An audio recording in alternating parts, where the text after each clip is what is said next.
નમસ્કાર, હું છું ધ્વની રોહિણી. સ્વાગત છે આપનું આપની ચેનલ એબીપી અસ્મિતામાં. બિહાર વિધાનસભાની ચૂંટણી જેને લઈને મતગણતરી શરૂ થઈ ગઈ છે. 243 બેઠકો ઉપર મતગણતરી શરૂ થઈ ગઈ છે અને ધીમે ધીમે વલણો પણ સ્પષ્ટ થઈ રહ્યા છે. બિહાર વિધાનસભા ચૂંટણીની બરાબર 8 વાગે મતગણતરી શરૂ થઈ. 243 બેઠકો માટે 38 જિલ્લાના 46 કેન્દ્રો ઉપર મતગણના શરૂ થઈ ચૂકી છે.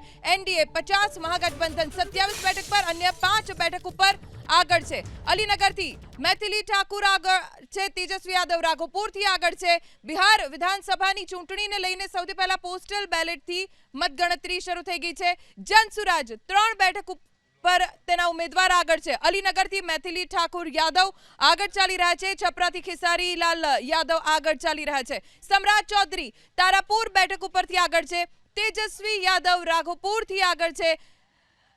ધીમે ધીમે રુઝાન સ્પષ્ટ થઈ રહ્યા છે. એનડીએ 53, મહાગઠબંધન 30 બેઠક પર, અન્ય 5 બેઠક ઉપર આગળ ચાલી રહ્યા છે. મહુવા બેઠક ઉપરથી તેજ પ્રતાપ યાદવ પાછળ છે. જો કે શરૂઆતી વલણોમાં તેજ પ્રતાપે લીડ લીધી હતી, અત્યારે તેઓ પાછળ ચાલી રહ્યા છે. ધીમે ધીમે રુઝાનો આવી રહ્યા છે. એબીપી અસ્મિતા ઉપર આપ સૌથી ઝડપી અને સ્પષ્ટ રુઝાન જાણી શકશો. પરિણામ આપના સુધી સૌથી ઝડપી અમે પહોંચાડીશું. એનડીએ 53, મહાગઠબંધન 30 બેઠક પર, અન્ય 5 બેઠક ઉપર આગળ છે. પણ મહત્વની બેઠક જેમાં મહુવા બેઠક, જ્યાં તેજ પ્રતાપ યાદવ પાછળ ચાલી રહ્યા છે. નીતિશ કુમાર એટલે કે એનડીએ 57 બેઠક ઉપર, મહાગઠબંધન 30 બેઠક ઉપર, અન્ય 6 બેઠક ઉપર આગળ ચાલી રહ્યા છે. એબીપી અસ્મિતાની સ્ક્રીન ઉપર બિહાર વિધાનસભાની 243 બેઠકોના રુઝાન સ્ક્રીનની સૌથી ઉપર આપ જોઈ રહ્યા છો. નીતિશ કુમારનો ચહેરો છે જે એનડીએના આંકડા દર્શાવી રહ્યું છે. એનડીએ 57 બેઠક ઉપર આગળ છે. મહાગઠબંધનના આંકડા સાથે તેજસ્વી યાદવનો ચહેરો છે જે મહાગઠબંધન 30 બેઠક ઉપર આગળ છે, તો અન્ય 6 બેઠક ઉપર આગળ છે. એનડીએ જેમાં ભાજપની 28 ઉમેદવારો જે આગળ ચાલી રહ્યા છે, જેડીયુના 24 ઉમેદવારો, એલજેપીઆરના 3, હમના 1 અને આરએલએમના 1 ઉમેદવાર આગળ છે. તો બીજી તરફ મહાગઠબંધનમાં આરજેડીના 27, કોંગ્રેસના માત્ર 1 ઉમેદવાર આગળ છે. વીઆઈપી લેફ્ટના 1 ઉમેદવાર હાલ આગળ ચાલી રહ્યા છે. શરૂઆતી વલણોમાં એનડીએને મોટી લીડ, જે રીતના એક્ઝિટ પોલના આંકડા હતા એ જ પ્રમાણેની લીડ એનડીએ અત્યારે મેળવી છે. શરૂઆતી વલણોમાં એનડીએને મોટી લીડ પ્રાપ્ત થઈ છે. બરાબર 8 વાગ્યાથી મતગણના શરૂ થઈ છે. બેલેટ પેપરની સૌથી પહેલા મતગણતરી થઈ રહી છે અને તેમાં એનડીએને મોટી લીડ પ્રાપ્ત થઈ રહી છે. એમાં પણ ભારતીય જનતા પક્ષ અત્યારે 30 બેઠકો ઉપર આગળ છે. જેડીયુ 24 બેઠક ઉપર, એલજેપી આર 3, હમ 1 અને આરએલએમ 1 બેઠક ઉપર આગળ છે. કુલ મળીને 61 બેઠક ઉપર એનડીએ આગળ છે. મહાગઠબંધન 32 બેઠક ઉપર આગળ છે, અન્ય 6 બેઠક ઉપર આગળ છે. સમ્રાટ ચૌધરી બિહાર ભાજપ પ્રમુખ, જેઓ તારાપુર બેઠક ઉપરથી આગળ ચાલી રહ્યા છે. લખીસરાયથી ભાજપનો ઉમેદવાર આગળ છે. તેજ પ્રતાપ યાદવ જે મહુવાથી પાછળ ચાલી રહ્યા છે. જનસુરાજ પાર્ટી પણ 3 બેઠક ઉપર આગળ છે. જનસુરાજ પાર્ટી જેના 3 ઉમેદવાર આગળ ચાલી રહ્યા છે. તેજસ્વી યાદવ રાઘોપુર બેઠકથી આગળ છે. મહાગઠબંધનનો ચહેરો, મહાગઠબંધન જો જીતે છે તો તેજસ્વી યાદવ મુખ્યમંત્રી બની શકે છે અને એટલે જ તેજસ્વી યાદવ ઉપર આ બિહાર વિધાનસભાની ચૂંટણીમાં દારોમદાર રહ્યો મહાગઠબંધનનો. મહુવા બેઠકથી તેજ પ્રતાપ યાદવ, તેજસ્વીના જ ભાઈ, પરિવારથી અલગ પાર્ટી બનાવી મહુવા બેઠક ઉપરથી લડ્યા, પણ અત્યારે તેઓ પાછળ ચાલી રહ્યા છે. તારાપુર બેઠકથી સમ્રાટ ચૌધરી આગળ ચાલી રહ્યા છે. જનસુરાજ પાર્ટીના 3 ઉમેદવાર આગળ છે.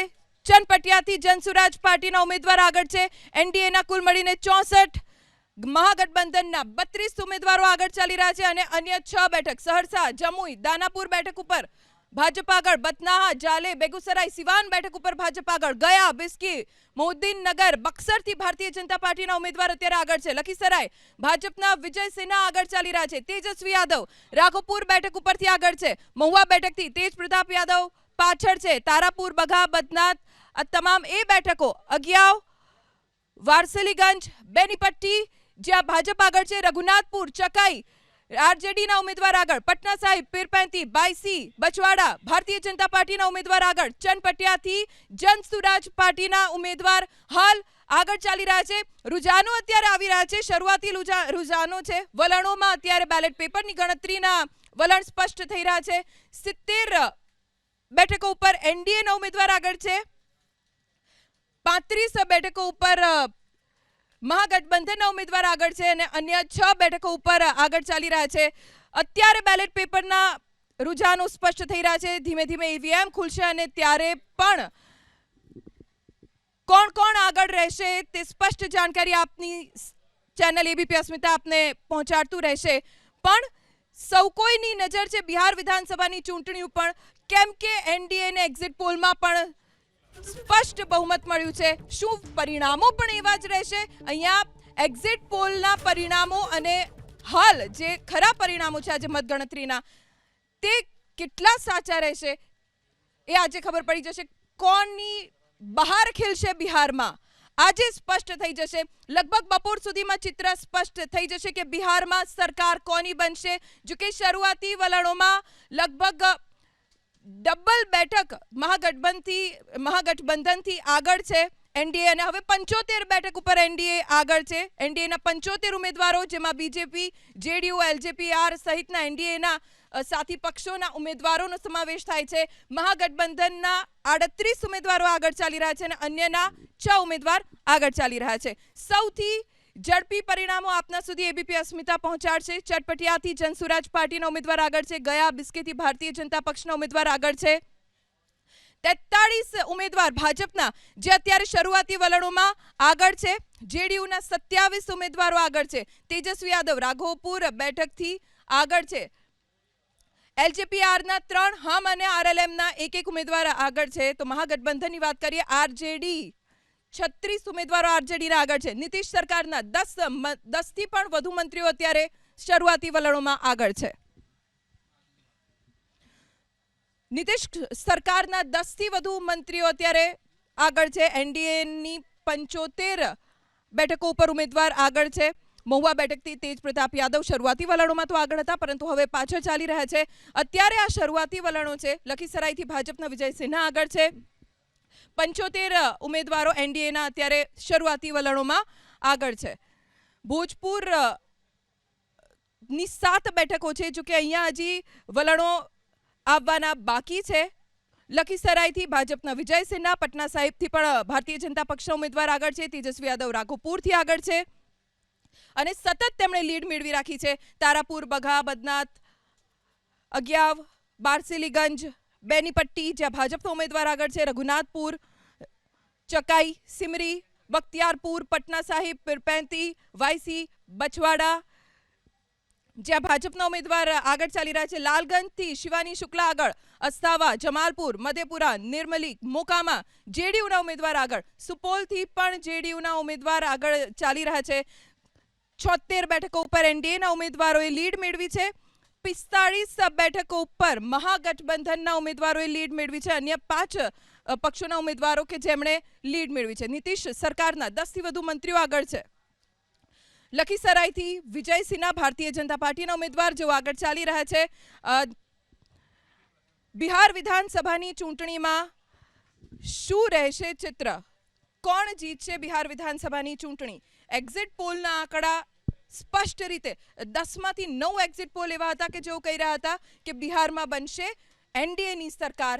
જો કે આજે ચિત્ર સ્પષ્ટ થઈ જશે કે બિહારમાં કોણ બનશે મુખ્યમંત્રી, કયા ગઠબંધનના મુખ્યમંત્રી બનશે. અને આજ બિહાર વિધાનસભાની ચૂંટણીને લઈને આજે આપણે ચર્ચાની શરૂઆત કરીશું. ભાજપ કોંગ્રેસના પ્રતિનિધિઓ મારી સાથે અત્યારે ન્યૂઝરૂમમાં હાજર છે. રાજકીય વિશ્લેષકો મારી સાથે ન્યૂઝરૂમમાં હાજર છે. રાજકીય વિશ્લેષકો પાસેથી જ જાણીશું કે અત્યારે શરૂઆતી વલણને કેવી રીતે જોઈ રહ્યા છે તેઓ. બિપિનભાઈ. અચ્છા, આમાં મારા મતે તો છે ને એક્ઝિટ પોલના જેટલા પણ ઓપરેટર્સ છે એ લોકોએ પોતાને બહુ જ કંજુસાઈથી એનડીએને સીટો આપેલી હોય એવું લાગી રહ્યું છે મને. કારણ એટલા માટે છે કે જે કોંગ્રેસ અથવા મહાગઠબંધનને જે સામા પવને તરવાનું હતું આ વખતે, અને એ અત્યંત મુશ્કેલ છે. એમાં કોઈ પાર્ટીની લાયકાતની કે ગેરલાયકાતની વાત નથી એમાં, પણ એમની સામે જે ફેક્ટર્સ હતા ને એ 4 થી 5 ફેક્ટર્સ હતા, અને એને ખાળીને એમને જો ગાદી પર આવવું હોય તો એ જો ભારતીય જનતા પાર્ટી પણ આ જ પોઝિશનમાં હોત તો એમના માટે પણ અશક્ય હતું. એટલે મને એવું લાગે છે કે 165-170 જો એનડીએ પહોંચી જાય તો કોઈને આશ્ચર્ય ના થવું જોઈએ. સર, શરૂઆતી વલણો વિશે શું વિશ્લેષણ આપનું? આ શરૂઆતના જે રુઝાન છે એ આપણે પ્રાઇમરી કહેવાય, એટલે એના જે છે બેલેટ પેપર પરથી આપણે એને બહુ આંકી ના શકીએ. એટલે મુખ્યત્વે જેમ જેમ સમય સાથે જે બદલાવ આવે એ જોવાનું રહે. અને બીજો નંબર કે આ વખતે જે વોટર્સ છે એમાં જે છે 18 થી 30 વર્ષના જે વોટર્સ છે એ અને મહિલાઓનો રોલ જે છે બહુ મુખ્યત્વે રહેશે. જેમ કે પ્રશાંત કિશોર જે છે એ કેટલા વોટો એટલે કેટલા પર્સન્ટેજ વોટો લઈ જાય છે ને એ કેટલી પ્રભાવી કેટલી સીટો પર થાય છે એ બહુ મુખ્યત્વે જોવાનું રહેશે. કારણ કે ભલે અત્યારે જોઈએ તો આપણે 80-46 છે, પરંતુ એ આપણે જ્યારે જેમ જેમ સમય જશે એ પ્રમાણે એનું કારણ માર્જિનવાળી સીટો જોઈએ કે 2000થી માર્જિનવાળી સીટો ઓછી જોઈએ તો એ 50થી ઉપર છે. એટલે એ સીટો ઉપર પ્રશાંત કિશોરે જે છે કે 238 ઉમેદવારો એમને જે છે ઊભા રાખ્યા હતા, અને એની ઇમ્પેક્ટ કેવી જોવા મળે એ જોવાનું રહેશે. ઓકે, નાગજીભાઈ, શરૂઆતી વલણો જોઈને ચલો અત્યારે તો માત્ર 2 બેઠકો ઉપર કોંગ્રેસના ઉમેદવારો આગળ છે, પણ મહાગઠબંધનના તો 50 ઉમેદવારો આગળ છે. આપનું શું આમાં મંતવ્ય? અત્યારે થોડું વહેલું પડે, કદાચ 50ની જગ્યાએ અમારા 100 પણ હોત તો પણ મારા શબ્દ આ જ હોત, ભાજપની જેમ મારે જીતી ગયા. અમે તો પ્રજાને જશ આપવાવાળી પાર્ટી છીએ. પરંતુ એક વાત ચોક્કસ હું આપના માધ્યમથી કહીશ કે ભૂતકાળમાં 20 વર્ષથી છેલ્લા તમે જુઓ તો લાલુ પ્રસાદ યાદવનો પરિવાર કોંગ્રેસના સમર્થનમાં રહ્યો છે, કોંગ્રેસના કેન્દ્રમાં સરકાર હતી ત્યારે ટેકામાં રહ્યો છે. પણ દુઃખ એ વાતનું છે કે જે ભારતીય જનતા પાર્ટીએ નીતિશ કુમારને નેતા બનાવીને એ કાર્યકરો બની ગયા ભાજપવાળા. આજે જ્યાં જુઓ ત્યાં મોદી સાહેબ ને શાહ સાહેબની ચૂંટણીઓમાં ભૂતકાળમાં આપણે જોયેલી છે કે સભાઓ થતી, એના માસ્ક પહેરતા, એના રેલીઓ કાઢતા. એ બધું મને એવું લાગે છે કે ભાજપે નેતા બીજી પાર્ટીના બનાવીને ચૂંટણી લડવાની પરિસ્થિતિ આ પ્રજાએ નક્કી કરી. કોંગ્રેસે બી તો એ જ કર્યું છે, તેજસ્વી યાદવને નેતા બનાવ્યા છે. પહેલા જ તમને કહ્યું કે 15-20 વર્ષથી લાલુ પ્રસાદ યાદવનો પરિવાર કોંગ્રેસ સાથે છે, કેન્દ્રમાં પણ હતા. હું પહેલા એટલે જ કીધું કે તમે મને પૂછશો. ના, એ તો ત્યારે થયું ને જ્યારે જેડીયુ ને આરજેડી અલગ થયા. જ્યારે હું એમ કહું છું કે હું તો બંને પરિવારમાંથી ગમે એટલા પક્ષ રચાય, પણ આ પરિવાર કોંગ્રેસનો શુભેચ્છક રહેલો છે એટલા આચાર્યની વાત નથી. પણ ભારતીય જનતા પાર્ટી જે નીતિશ કુમારને ગાળો ભાંડતી, નીતિશ કુમાર ભારતીય જનતા પાર્ટીને ન કહેવા જેવી ગાળો ભાંડતા, આજે એમને નેતા બનાવીને મોદી સાહેબ ને શાહ સાહેબ બીજી હરોળમાં, ફર્સ્ટ હરોળમાં નીતિશ કુમારને મૂકવાનો વારો લાવી એ પ્રજા લોકોને ધરતી પર ધીમે ધીમે લાવી રહી છે. આગામી દિવસોમાં કોંગ્રેસ પાર્ટી જ આ દેશનું ભવિષ્ય બનવાની છે, એમાં કોઈ શંકાને સ્થાન નથી.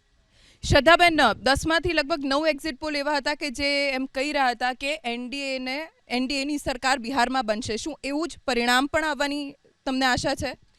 ધ્વનિબેન, આ જનતા જનાર્દનનો આશીર્વાદ છે, અને જનતા જનાર્દનનો આશીર્વાદ હંમેશા એનડીએની સાથે રહ્યો છે. લાલુ અને એમની ફેમિલીના જંગલ રાજમાંથી બહુ વર્ષો પહેલાં બિહારને નીતિશ બાબુ, સુશાસન બાબુના નામે પ્રખ્યાત છે. સુશાસન બાબુ અને એનડીએનું જે ગઠબંધન છે, અને નીતિશ કુમારે જે એકદમ સુરક્ષામય વાતાવરણ અને વિકાસની જે નીતિ છે, એનડીએની નીતિ, એણે જે બિહારનો જે વિકાસ કર્યો છે, જનતા જનાર્દન પર એને મોહર છે એમાં મારી છે. અને જે લોકો જંગલ રાજના, અત્યારે જેમ નાગજીભાઈએ કહ્યું કે લાલુ યાદવના પરિવાર છે હંમેશા કોંગ્રેસનો શુભેચ્છક છે, તો કોંગ્રેસ હંમેશા જંગલ રાજની સાથે રહી છે. કોંગ્રેસ હંમેશા પરિવારવાદની સાથે રહી છે. કોંગ્રેસ હંમેશા પ્રાંતવાદની સાથે રહી છે. કોંગ્રેસ એ રાષ્ટ્રીય પાર્ટી હોવા છતાં પણ રાષ્ટ્રીય જે મુદ્દા છે એના ઉપર ક્યારેય કામ નથી કર્યું. અને જ્યારે તમે સુશાસન બાબુની, નીતિશ કુમારની વાત કરો છો અને એનડીએની વિચારધારાની વાત કરો છો, તો અમારા માટે રાષ્ટ્રહિત સર્વોપરી છે. અને જ્યારે જનતા જનાર્દન માટે કામ કરતા હોઈએ તો ડેફિનેટલી જનતા જનાર્દનના આશીર્વાદ, મતરૂપી આશીર્વાદ અને સેવા, મેં હંમેશા કહ્યું છે કે એનડીએ માટે, ભારતીય જનતા પાર્ટી માટે સત્તા એ સેવાનું માધ્યમ છે, અને બિહારની જનતા જનાર્દન વિપુલ પ્રમાણમાં જે છે એ આશીર્વાદ આજે આપવા જઈ રહી છે. પ્રગતિબેન, આરજેડીની સાથે કોંગ્રેસે તરી જશે? ચોક્કસથી ધ્વનિબેન, અને રાધોપુર બેઠકથી આપ જોજો કે તેજસ્વી યાદવ છે રેકોર્ડ બ્રેક મતોથી જીતશે. આ બહુ શરૂઆતી વલણો છે. આના ઉપર આપણે આંકલન ના કરી લેવું જોઈએ અને ચોક્કસથી હું એવું માનું છું કે આ વખતે 72 લાખ વોટ વધારે પડ્યા છે બિહારમાં. એટલે 243 સીટો ઉપર આપણે ગણતરી કરીએ તો 29,500 દરેક સીટ ઉપર વધારે વોટ પડ્યા છે. અને જ્યારે પણ બિહારમાં વધારે વોટિંગ થયું છે ત્યારે એન્ટી ઇન્કમન્સીને લઈને થયું છે, એમના હક અધિકાર માટે થઈને થયું છે. અને જ્યારે આ નામોને કમી કર્યા હતા ત્યારે વોટ ચોરીને લઈને SIRને લઈએ અને કોંગ્રેસ અને તેજસ્વી યાદવની આખી ટીમ સાથે ત્યાં જે બિહારમાં યાત્રાઓ થઈ હતી એમાં ચોક્કસથી એવું માની શકાય છે કે વોટને ફરીથી એડ કરાવ્યા છે કોંગ્રેસ અને RJDના કારણે થયા છે. તો ચોક્કસથી લોકો એમાં સાથ સહકાર આપશે. અને આ તો હજી શરૂઆતી વલણો છે. ધીમે ધીમે આપણે આગળ જોશું કે અમારું જે ગઠબંધન છે મહાગઠબંધન એ ધીમે ધીમે આગળ વધશે. છે એન્ટી ઇન્કમ્બન્સી બિહારમાં? બેન, હું આપને કહીશ કે નીતિશજી 10મી વાર એટલે સમગ્ર ભારતમાં મુખ્યમંત્રી એવા મળશે આપણને કે 10મી વાર ઇતિહાસ સરસ છે કે શપથ લેશે.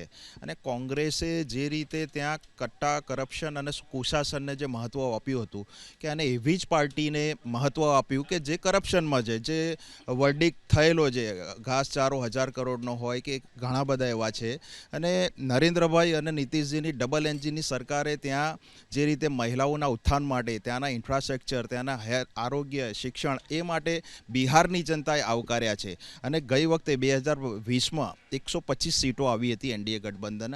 હું આ વખતે માનીશ કે પૂર્ણ બહુમત. કદાચ આ વખતે કોંગ્રેસ તો પિક્ચરમાં છે જ નહીં, કારણ કે રાહુલજીએ પહેલાંથી જ ત્યાં ડૂબકી મારવાનું ચાલુ કરી દીધું હતું, એમના પાપ ધોવાનું ચાલુ કર્યું હતું. એટલે હું કહીશ કે હવે બચ્યું કૂચ્યું કોંગ્રેસની ઇજ્જત રહે તો સારી વસ્તુ છે, રહેવી જ જોઈએ. વિપક્ષ મજબૂત હોવું જોઈએ, પણ ત્યાં જીતવું નથી, મેદાનમાં આવવું નથી. અને તમે જુઓ કે નીતિશ જે પોતે પરિવાર એક કરપ્શન પાર્ટી હોય, ગાંધી પરિવાર કે જે પોતે જામીન ઉપર હોય, તો આ બધું બિહારની જનતા, સમગ્ર ભારતની જનતા જોઈ રહી છે કે નરેન્દ્રભાઈ, નીતિશભાઈ આવવાથી બિહારની જનતાનું જો સારું થતું હોય, એક વિકાસની રાજનીતિ થતી હોય તો લોકો આવકારે છે. અને એટલા જ માટે તમે જુઓ કે ત્યાંના SIRમાં લોકોએ આવકાર્યા હતા. જે પ્રોપર જે મત થવા જોઈએ એ પડ્યા છે. અને જેન્યુઅન રીતે કે ત્યાંનો જેનો અધિકાર હતો કે જે લોકો ઘૂસપેટિયાઓ હતા અને એ લોકો યોજનાઓનો લાભ લેતા હતા અને મતાધિકાર નહોતો ઉપયોગ કરતા, આ વખતે સાચું રિઝલ્ટ આવશે. નીતિશજી 10મી વાર ઇતિહાસ સરસ છે. ઓકે, 1951 પછી કદાચ પહેલી વખત આટલું મતદાન થયું છે. લગભગ 67.13% જેટલું મતદાન થયું છે. આ આંકડો શું દર્શાવે છે? 67.13% મતદાન 1951 પછીનું પહેલું સૌથી વધારે મતદાન બિહારમાં. થોડી 2-3 મિનિટ વધારે લઈશું આ સમજાવવા માટે, કારણ કે આ એક અક્રોસ ઇન્ડિયા ગેરસમજ ચાલી રહી છે કે વોટિંગ જે છે ને એ વધ્યું છે. હવે એ હું તમને સામાન્ય રીતે એક ઉદાહરણથી સમજાવું છું. માની લો કે તમે અને હું અમદાવાદમાં ધારો કે છેલ્લા 10 વર્ષની અંદર 3 ઘર બદલી ચૂક્યા છીએ આપણે, અને આપણે દર વખતે વોટિંગ કર્યું છે. તો આપણી પાસે એ એક જગ્યાએથી વોટિંગ કર્યું હોય અને બાકીની 2 કે 3 જગ્યાના વોટના કાર્ડ જે છે એ આપણા ખાલી રહ્યા હોય. ઉદાહરણ તરીકે 3માંથી તમારા 3 ને મારા 3 એમ ધારો કે 6 વોટ હતા, અને એમાંથી આપણે અત્યાર સુધી 2 જણા વોટિંગ કર્યું છે, તો 6માંથી 2 વોટ થયા હતા, બરાબર છે? એટલે 33% વોટિંગ થયું કહેવાય. પણ હવે એ તમારા 2 એક્સ્ટ્રા અને 2 એક્સ્ટ્રા મારા, ધારો કે એ જો રિમૂવ કરવામાં આવે છે અને છતાંય આ વખતે તમે અને હું વોટ કરીએ છીએ તો એ વોટ 100% ગણાશે, જે 33%ના હતા એ. હવે એકચ્યુઅલમાં તો માણસોએ જેટલા લોકોએ વોટિંગ કર્યું છે એક્ઝેક્ટલી ગઈ વખત જેટલું જ કર્યું છે. સર, આપને અટકાવવા માંગીશ. એનડીએ વલણોમાં સદી વટાવી છે. 100 બેઠક ઉપર એનડીએના ઉમેદવાર આગળ છે. બિહારમાં મહાગઠબંધનના ઉમેદવાર 55 બેઠક ઉપર આગળ છે. એનડીએ સદી વટાવી દીધી છે. 100 બેઠકો ઉપર એનડીએ એટલે કે ભાજપ, JDU, LJP, હમ, RLM સહિતના પક્ષો જે ભાજપ અને JDU એટલે કે નીતિશ કુમારની સાથે છે, 100 ઉમેદવાર એનડીએના આગળ છે, જેમાં ભારતીય જનતા પાર્ટીના 54 ઉમેદવાર, JDUના 45 ઉમેદવાર, હમના 1 ઉમેદવારનો સમાવેશ થાય છે. શરૂઆતી વલણોમાં એનડીએ મોટી લીડ લઈ લીધી છે. એનડીએ લગભગ ડબલ આંકડા સુધીની લીડ લઈ લીધી છે મહાગઠબંધનથી. મહાગઠબંધન 55 ઉમેદવાર તેના આગળ છે, જેમાં RJDના 44 ઉમેદવારોએ લીડ લીધી છે. કોંગ્રેસના 5 ઉમેદવારો આગળ છે, લેફ્ટના 1 ઉમેદવાર આગળ છે, આરજેડી 49 ઉમેદવાર આગળ છે. શરૂઆતી વલણોમાં એનડીએને ખૂબ મોટી લીડ મળી છે. જો કે હજી ઈવીએમ ખુલવાના બાકી છે, હજી પણ વલણ આવશે, પણ લગભગ બપોર સુધીમાં ચિત્ર લગભગ સ્પષ્ટ થઈ જશે કે બિહારમાં કયા પક્ષની બહાર ખીલશે, કયા પક્ષના મુખ્યમંત્રી બનશે, કયું ગઠબંધન બિહારમાં સત્તા ઉપર આવશે. સૌથી ઝડપી પરિણામ એબીપી અસ્મિતા આપને પહોંચાડતું રહેશે. પણ આ સૌથી મોટા સમાચાર કહી શકાય. શરૂઆતી વલણમાં એનડીએ સૌથી મોટી લીડ લીધી છે. 103 ઉમેદવાર એનડીએના આગળ છે. જી સર. એટલે વાત ત્યાં હું કહેતો હતો કે એટલા માટે તમે એક વસ્તુ જુઓ કે એસઆઈઆર આવ્યા પછીથી લગભગ 70 લાખ વોટ છે ને રિમૂવ થયા છે, જે ગઈ વખતે હતા. હવે આ 70 લાખ વોટ કયા હતા? તો આ 70 લાખ કોઈ બાંગ્લાદેશીઓ અને નેપાળના હતા એવું માનવાને કારણ નથી. જે એક વ્યક્તિના 2-2, 3-3, 4-4 વોટ જગ્યા ચાલતા હોય અને એ વોટ જે છે એ રિમૂવ થયા છે. એટલે મેં આગળ જે ગણિત સમજાવ્યું કે ખરેખર વોટિંગની પર્સન્ટેજ જે છે ને એ હાર્ડલી 1 કે 2% વધેલી છે. પણ કારણ કે જે જૂના વોટર લિસ્ટ હતું એમાંથી 70 લાખ વોટ જતા રહ્યા હોય, જો એ ગેરલાયક ઠર્યા હોય, તો જે ટોટલ વોટની સંખ્યા જે છે એ 7-7.5 કરોડની અંદરથી 10% તો આમ જ ઘટી જાય છે. એટલે એનું પરિણામિક જે રિઝલ્ટ જે છે ને એ તમને વધારે જ આવવાનું, કે જેમ મેં આગળના ઉદાહરણમાં સમજાવ્યું કે તમે અને હું પહેલાંય વોટ કર્યા હતા અને આ વખતે પણ વોટ કર્યા, પણ 3-3 જગ્યાએ આપણા નામ ચાલતા હતા, એ દૂર કરી દેવામાં આવે તો બંને જણાએ પહેલાં જેટલું જ વોટિંગ કર્યું છતાં એ સીધા 25-30% ફરક પડશે. તો અહીંયા આ 10% જે વોટ જે કપાઈ ગયા છે, જે એના કારણે રિઝલ્ટન્ટ રિઝલ્ટ જે છે ને મને એ 6-7% જેટલું જે ખરેખર થયું છે એના કરતાં વધારે દેખાડવામાં આવી રહ્યું છે. આ એક એનાલિટિકલ એરર છે અક્રોસ ધ ઇન્ડિયા દરેકની. જો જનસુરાજ પાર્ટીના પણ 5 ઉમેદવાર આગળ છે, કોંગ્રેસના પણ 5 ઉમેદવાર આગળ છે. આ પ્રશાંત કિશોર કોને નડી શકે છે? જો પ્રશાંત કિશોરને મારા અંદાજ પ્રમાણે જો એટલે 3-4% વોટ જો મળે અને જે 4 સીટો હાલમાં છે, પરંતુ પર્સન્ટેજ વોટિંગમાં આપણે કન્વર્ટ કરીએ કે જો ટોટલ વોટ જે મળે એના 4-5% જો મળે તો એની ઇમ્પેક્ટ સૌથી વધુ છે એ એનડીએને જોવા મળે અને એનો ફાયદો જે છે એ તેજસ્વીને જોવા મળી શકે, એટલે કે મહાગઠબંધનને. પરંતુ એ યુવાનો અને એનું જે વોટિંગ જે છે કે આપણે મુખ્યત્વે જોઈએ કે પાટલીપુત્ર અને જે મગધ વિસ્તારમાં 56 સીટો જે છે ત્યાં ઇમ્પેક્ટ કેવી પડે છે, અને બીજો જે એનો સિરસેરાનો જે એરિયા છે ત્યાં આગળ એ કેવી ઇમ્પેક્ટ પડે. જો એના તેજસ્વીના જે ગઢ છે વિસ્તાર, જે મુસ્લિમના ને માય જે વોટ છે, એટલે કે યાદવના ને એ જે વોટો છે ત્યાં ઇમ્પેક્ટ પડે તો એનો ફાયદો તેજસ્વી તેજ પ્રતાપ અલગ થઈ ગયા, એનો કોઈ ફાયદો જેડીયુને થશે? ના, એનો કોઈ એવી ઇમ્પેક્ટ નહીં જોવા મળે, કારણ કે એની ઇમ્પેક્ટ મુખ્યત્વે જે છે એ પ્રશાંત કિશોરને જે છે એ આખી જે છે એની યાદવ અને વાગીશ. એક મોટી અપડેટ, સમ્રાટ ચૌધરી અત્યારે પાછળ ચાલી રહ્યા છે. તારાપુર બેઠકથી સમ્રાટ ચૌધરી બિહાર ભાજપના પ્રમુખ, જેઓ અત્યારે પાછળ છે. શરૂઆતી વલણોમાં સમ્રાટ ચૌધરીએ લીડ મેળવી હતી તારાપુર બેઠક ઉપરથી, પરંતુ અત્યારે સમ્રાટ ચૌધરી હાલ પાછળ છે. સમ્રાટ ચૌધરી તારાપુર વિધાનસભા બેઠક ઉપરથી પાછળ ચાલી રહ્યા છે. ભારતીય જનતા પાર્ટીના પ્રદેશ પ્રમુખ બિહારના સમ્રાટ ચૌધરી, જેઓ ખુદ અત્યારે તારાપુર બેઠકથી પાછળ છે. જો કે હજી વલણો આવી રહ્યા છે, આ શરૂઆતી વલણો છે. ભારતીય જનતા પાર્ટીના 56 ઉમેદવારો આગળ છે, જેડીયુના 47 ઉમેદવારો, એલજેપીના 1, હમના 1 ઉમેદવાર આગળ છે. કુલ મળીને એનડીએના 105 ઉમેદવાર હાલ આગળ ચાલી રહ્યા છે. તો બીજી તરફ મહાગઠબંધનના કુલ 70 ઉમેદવારો આગળ છે, જેમાં આરજેડીના 49 ઉમેદવારો છે, કોંગ્રેસના 5 અને લેફ્ટના 1 ઉમેદવાર આગળ ચાલી રહ્યા છે. અન્યના 6 ઉમેદવાર આગળ છે. પણ અત્યારનું સૌથી મોટું અપડેટ, સમ્રાટ ચૌધરી તારાપુર બેઠક ઉપરથી પાછળ છે. અગિયાવ, વારસલીગંજ, બેનીપટ્ટી ભાજપ આગળ છે. રઘુનાથપુર, ચકાઈ, સિમરી જ્યાંથી આરજેડી આગળ છે. પટના સાહિબ, પીરપેંતી, બાયસી ભાજપે લીડ લીધી છે. અહીંયા લાલગંજ, હિલસા, સુરસંડ ભાજપ આગળ. અસ્થાવા, જમાલપુર, મધેપુરા જેડીયુ આગળ. સુપોલ, સરાયરંજન, મોરવા જેડીયુએ લીડ લીધી છે. બહાદુરગંજ, કિશનગંજ, કદવા, હિસુઆ કોંગ્રેસ આગળ છે. ધોસી, પીપરા, ધમદાહાથી જેડીયુના ઉમેદવાર આગળ છે. કડવાથી કોંગ્રેસના ઉમેદવાર આગળ ચાલી રહ્યા છે. 5 બેઠકો ઉપર કોંગ્રેસ ઉમેદવાર આગળ છે. ઇમામગંજથી હમ પાર્ટી આગળ છે. સહરસા, જમુઈ ભારતીય જનતા પક્ષના ઉમેદવાર આગળ છે. 101 બેઠક ઉપર ભાજપના ઉમેદવાર આગળ છે. 76 બેઠક ઉપર મહાગઠબંધનના ઉમેદવાર આગળ છે અને અન્ય 6 ઉમેદવારો આગળ છે. આરજેડીના 68 ઉમેદવારો અત્યારે લીડ મેળવી ચૂક્યા છે, પણ 101 બેઠક ઉપર એનડીએના ઉમેદવાર આગળ છે.